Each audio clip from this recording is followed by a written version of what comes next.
All right, are you ready for a deep dive? Some seriously heady philosophical territory. Today, we're tackling Plato. Oh, boy. And not just any Plato, we're going straight to the heart of his ideas on love and friendship. The good stuff. Yeah, Eros, philia, all those juicy concepts he explores in dialogues, like the Lysis Symposium and Phaedrus. And just to be clear, we're not talking about, Valentine's Day cards here. Right. Plato connects love directly to the pursuit of wisdom and truth, to the core of philosophy itself. Exactly. We're going to unpack how Socrates, Plato's ever-provocative mouthpiece, challenges the norms around love and desire. Especially within the fascinating and, let's be honest, somewhat scandalous context of ancient Athenian culture. It's a wild ride. So let's start with the big question. Is Socrates really a master of Eros, as he claims to be? I mean, the guy's brilliant, no doubt, but a love guru. Well, the Lysis dialogue gives us a glimpse of Socrates in action, so to speak. He's got this love-struck young man practically swooning over his crush, and Socrates, being Socrates, decides to give him a lesson in the art of love, Socratic style. And by that, we mean a relentless barrage of questions. Precisely. Socrates uses his famous method to dissect the young man's assumptions about love turning everything upside down and inside out, until the poor guy realizes how little he actually knows. Which, as any good philosophy student knows, is the first step towards true wisdom. Exactly. But here's where it gets interesting. Socrates ignites this burning desire for knowledge, but doesn't exactly hand over the answers on a silver platter. Oh, interesting. He leaves his students wanting more, which I think is a pretty key part of his strategy. So he's sparking that intellectual curiosity, but leaving the heavy lifting to us, the eager learners. Precisely, he wants us to grapple with these questions ourselves, to keep searching for those elusive truths about love and life. Now, we can't talk about Socrates and love without addressing the elephant in the room, or perhaps the very attractive young man in the room. Athenian paiderastia. It's a concept that raises eyebrows today, to say the least. Absolutely. To understand Plato, we need to understand this context. Okay. Paiderastia refers to these socially accepted relationships between older men and adolescent boys, meant to be about mentorship and the development of virtue. But as you can imagine, the power dynamics are fraught. And how does Socrates navigate this? Does he fit the mold? That's where his relationship with Alcibiades, as depicted in the Symposium, gets super interesting. Socrates flips the script. He becomes the beloved in this dynamic, not the pursuer emphasizing the importance of the soul and shared intellectual pursuits over physical attraction. Whoa, so he's basically saying, hey, it's not about the hotness, it's about connecting on a deeper level. Exactly. And this dynamic with Alcibiades isn't just some random anecdote. It highlights a key theme throughout the Symposium. Each character who talks about love does so through the lens of their own desires and experiences, whether they're aware of it or not. So even when we think we're talking about universal truths, our own baggage, our own longings shape how we see love. Absolutely. The Symposium is like a masterclass in self-deception. Take Alcibiades, for example. He's clearly smitten with Socrates, but Socrates remains laser-focused on philosophical growth. It's a fascinating clash between raw attraction and a desire for something more. It's like two ships passing in the night, each heading towards a different kind of harbor. Exactly. And this brings us to another fascinating point about the Symposium. Okay. There are multiple ways to love Socrates. Some characters are drawn to his intellect, while others, like Alcibiades, are fascinated by something wilder. Okay, that's intriguing. It's like different aspects of Socrates' personality appeal to different people's desires, which makes total sense, but I never thought about it in the context of ancient philosophy. It's brilliant, isn't it? It shows how love, even for someone as seemingly straightforward as Socrates, is multifaceted, even contradictory. Yeah. What we find attractive in another person is deeply personal and says as much about us as it does about them. So we've got this swirling vortex of perspectives on love. All these characters projecting their own stuff onto Socrates. Is there anyone in the Symposium who offers a more structured path to love? A roadmap for the perplexed soul? That's where Diotima comes in, this incredibly wise woman, who imparts some seriously profound wisdom to Socrates' wisdom that, frankly, forms the bedrock of Plato's whole philosophy of love. Okay, I'm ready for some ancient wisdom. Lay it on me. Diotima lays out this idea called the ladder of love, which is essentially an ascent from the most basic earthly kind of love to something much, much grander. Okay. It starts with appreciating physical beauty, the, wow, they're hot level, but then moves on to appreciating the beauty of souls. So it's about looking beyond the superficial superficial and seeing the inner beauty, right? Exactly, but it doesn't stop there. Oh. From there, we ascend to appreciating the beauty of laws and knowledge all the way up to the highest rung, the form of beauty itself, which is like this ultimate, unchanging, perfect essence of beauty. Well, hold on. Does this mean we have to ditch our partners once we reach philosophical enlightenment? Laughs. That's a question that has plagued philosophy students for centuries. Why that? But no, that's not quite the point Diotima is making. This ascent isn't about abandoning earthly love. It's about deepening our understanding of it. Okay. As we grow and learn, our capacity for love expands and our relationships become richer and more meaningful. So it's like saying our appreciation for beauty evolves as we evolve, which in turn elevates our relationships. It's not about ditching the physical. It's about incorporating deeper levels of understanding and appreciation. Exactly. It's about recognizing that true love encompasses so much more than just fleeting attraction. It's about seeking beauty in all its forms and allowing that pursuit to shape our lives and our connections with others. Okay, so we scaled Diotima's ladder, reached philosophical nirvana, and maybe even gotten a bit misty-eyed in the process. But how does all this play out in the real world? Does understanding the forms make us better partners, better friends, better people? Excellent question. And that brings us to the Phaedrus, where Plato dives deeper into the psychology of love using this incredibly vivid allegory of the chariot. Oh, I love a good allegory. Tell me everything. Imagine this. The soul is a chariot driven by two powerful horses. Okay. One horse represents our noble desires, our yearning for knowledge, virtue, and all those good things. The other horse, well, it's a bit more unruly, representing our base appetites. I see where this is going. Those primal urges for pleasure, power, and immediate gratification. It's like an internal battle between our better angels and our inner demons, but who's the charioteer? That would be reason, of course, struggling to keep those two powerful horses in check, trying to steer the chariot towards a higher path. So it's not about eliminating our desires altogether. It's about learning to manage them right. Exactly. This allegory brilliantly illustrates why love can be such a powerful force both for good and for bad. It can propel us towards wisdom and self-improvement, or it can lead to some seriously bad decisions and a whole lot of drama, depending on which horse is in control. Okay, that makes total sense. Now I have to ask, are there specific examples in the Phaedrus of different kinds of lovers showcasing these chariots in action? Because I have a feeling some people's chariots are in much better shape than others. Laughs. You're absolutely right. Plato analyzes different types of lovers and how their internal chariots are driven, some guided by reason, move towards genuine connection and virtue. Others, well, let's just say their chariots are careening wildly. Oh, no. Driven by impulse and fleeting desire, leaving a trail of destruction in their wake. So it's like we each have this internal drama unfolding this battle for control that ultimately shapes our choices and actions in love. Precisely. And this is where Plato's concept of philosophical love as a techne comes into play. Wait, so love is like carpentry or playing the piano? In a way, yes. Just like a sculpture-shaped stone, the philosophical lover uses discourse, reason, and careful analysis to shape souls and foster virtue. Okay, I'm intrigued, but how do we become these master artisans of love? Plato outlines two key processes: collection and division. Collection is all about gathering insights, observing patterns, understanding those underlying dynamics that shape our desires and interactions. So it's like piecing together a puzzle, gathering those essential bits of information to understand the bigger picture. Exactly. And then comes division, which is about separating truth from falsehood, breaking down complex concepts into their essential parts, refining our understanding until we reach the core of the matter.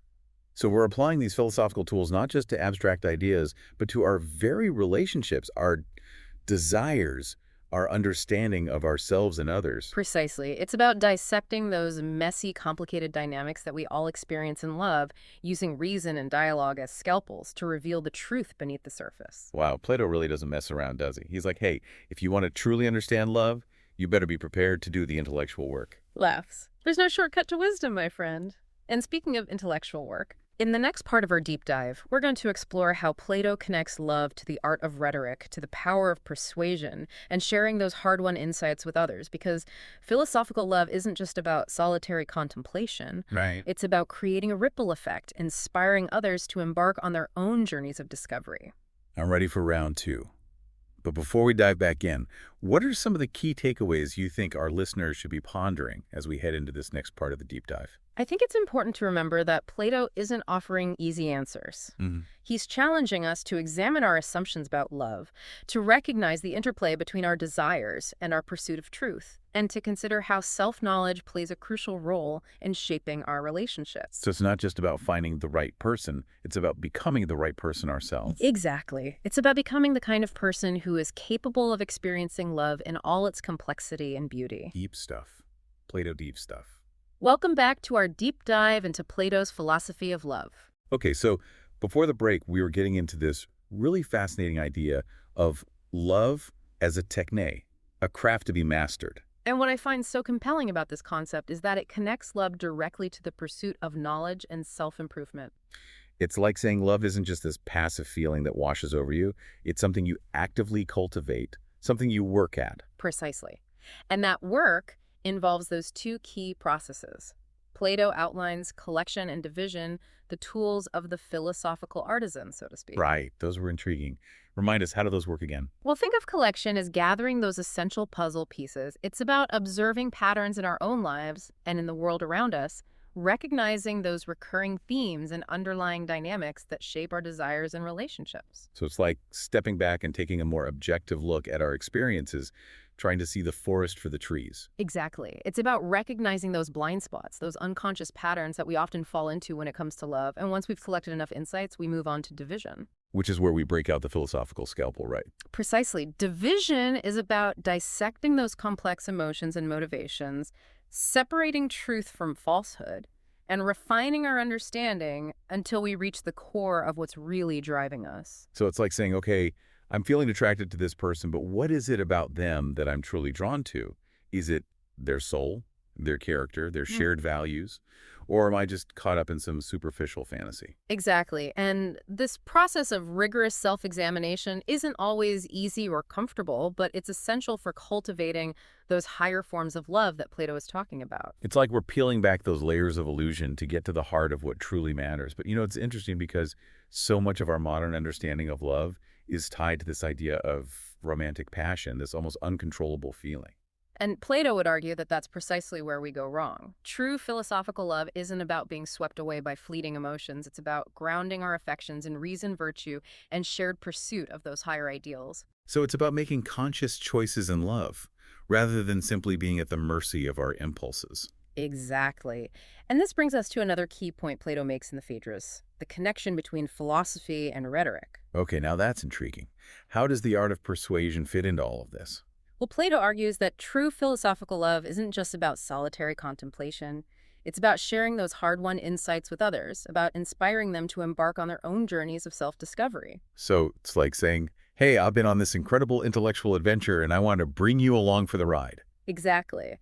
But to do that effectively, we need to master the art of rhetoric. We need to know how to communicate these complex ideas in a way that resonates with others, using language that speaks to their hearts and minds. It's like crafting a philosophical love letter, carefully choosing each word to convey the depth and beauty of what we've discovered. I love that analogy. And this connection between philosophy and rhetoric highlights the social dimension of Plato's philosophy of love. It's not just about individual enlightenment, it's about creating a ripple effect, building a community of like-minded individuals who are all striving towards those higher forms of love and wisdom. So it's about sharing that fire, spreading those sparks of wisdom far and wide. Exactly. Because true love, as Plato envisions it, is inherently expansive.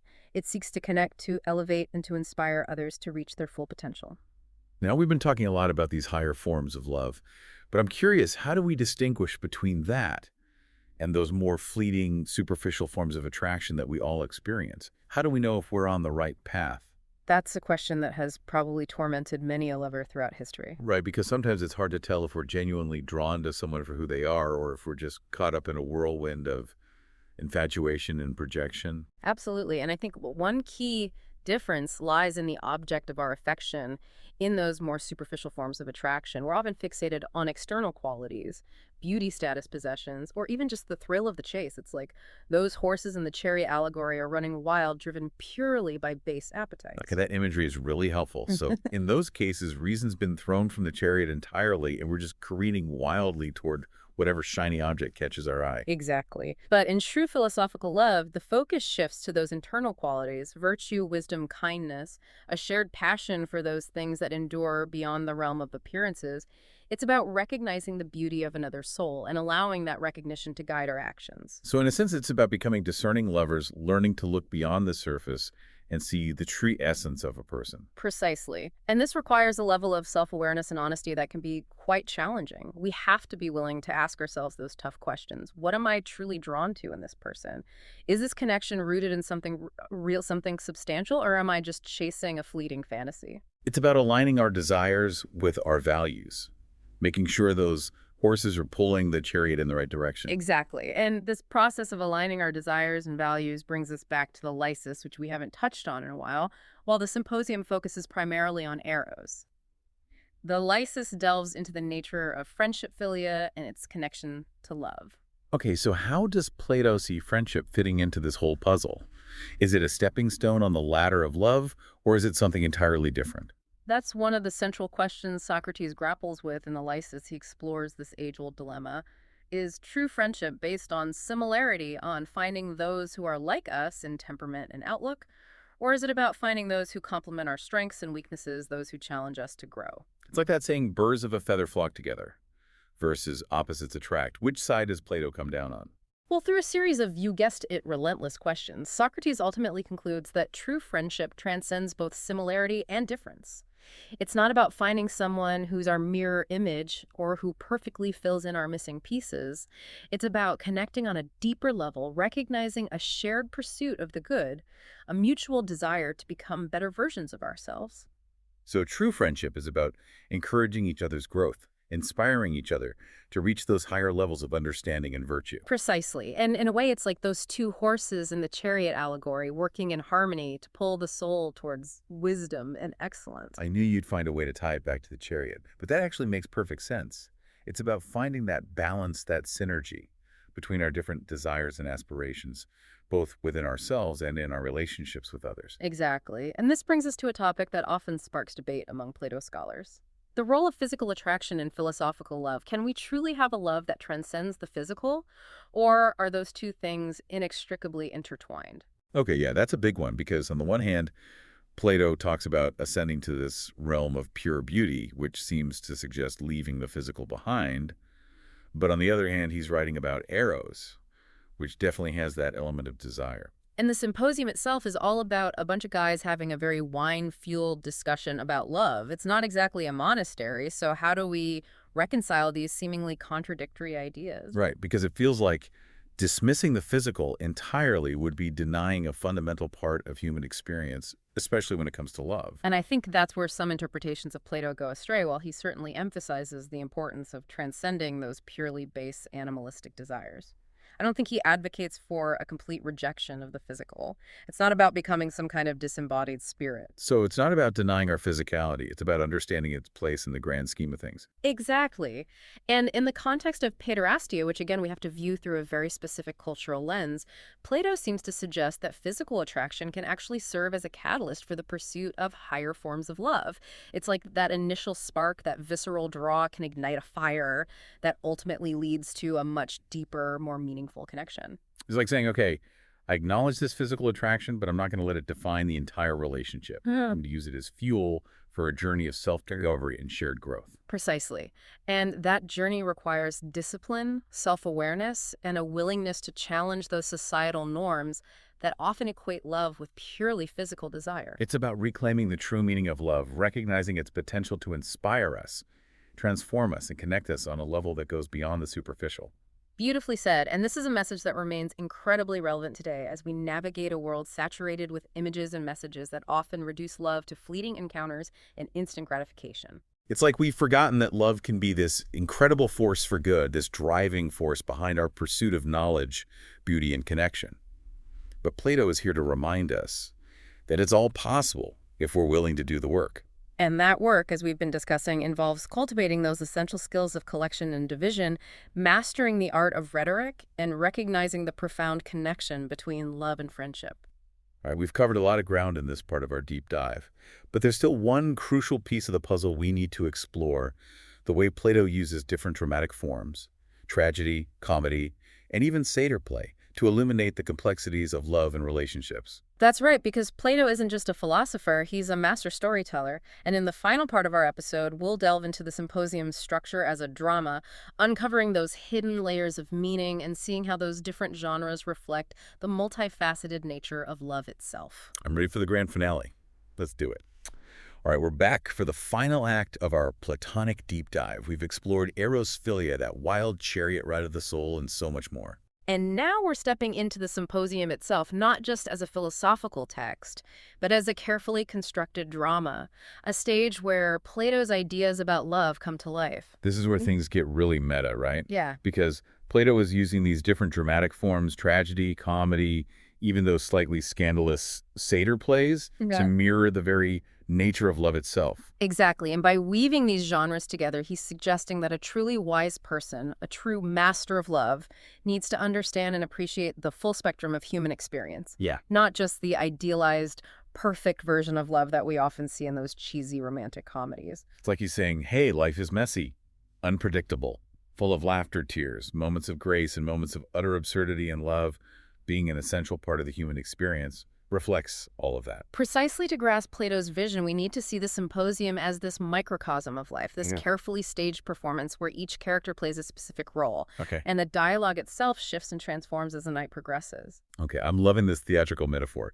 So if we're picturing the symposium as a play, where do we begin? What's the setting, the mood? Well, imagine this. We're in ancient Athens at the house of Agathon, this tragic playwright who's just won a major competition. It's a celebratory gathering, symposium, Okay. where a group of friends have come together to eat, drink, and engage in some spirited conversation about, you guessed it, love. Sounds like my kind of party. So who were the main players in this philosophical drama? We've got a cast of characters, each representing a different perspective on love.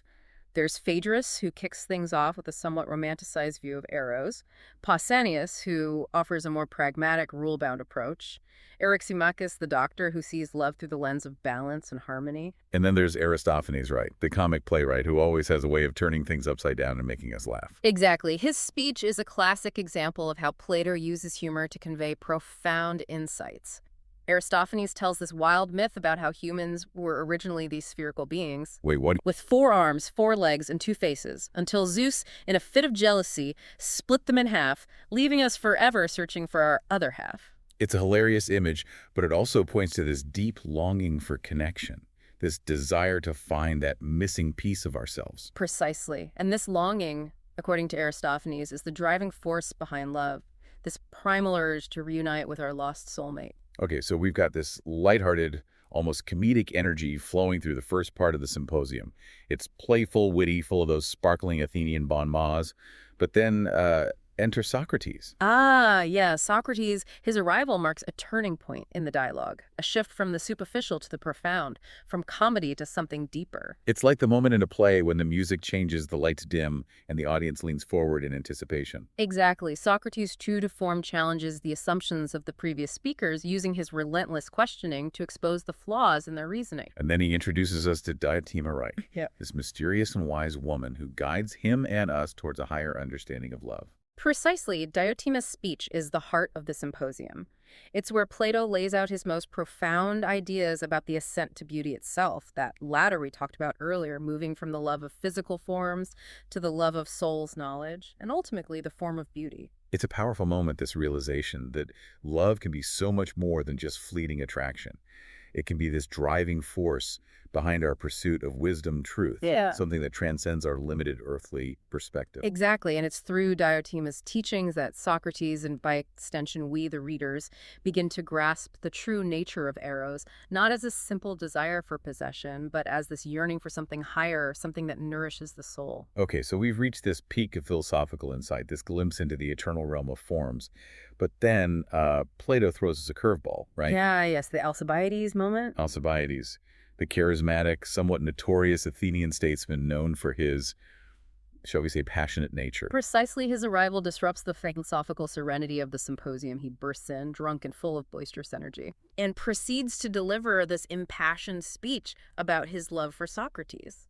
It's a complete tonal shift, like a scene from a satyr play inserted into this high-minded philosophical dialogue. Exactly. Satyr plays were known for their body humor, their irreverence, their willingness to poke fun at even the most sacred cows. So what's Plato doing by bringing this chaotic, almost comedic element into the symposium? Is he just messing with us? I think it's more than just a comedic interlude. Alcibiades' speech, with its raw emotion and unbridled desire, serves as a kind of counterpoint to Socrates' more measured philosophical approach to love. So it's like Plato is showing us the two sides of the coin, the tension between passion and reason, between those wild horses of the soul and the charioteer struggling to maintain control. Exactly, and this tension is essential to the human experience. It's what makes love so dynamic, so unpredictable, so capable of both great joy and great sorrow. It's like Plato is saying, hey, life isn't a neat and tidy philosophical treatise. It's a messy, vibrant tapestry woven from all these different threads.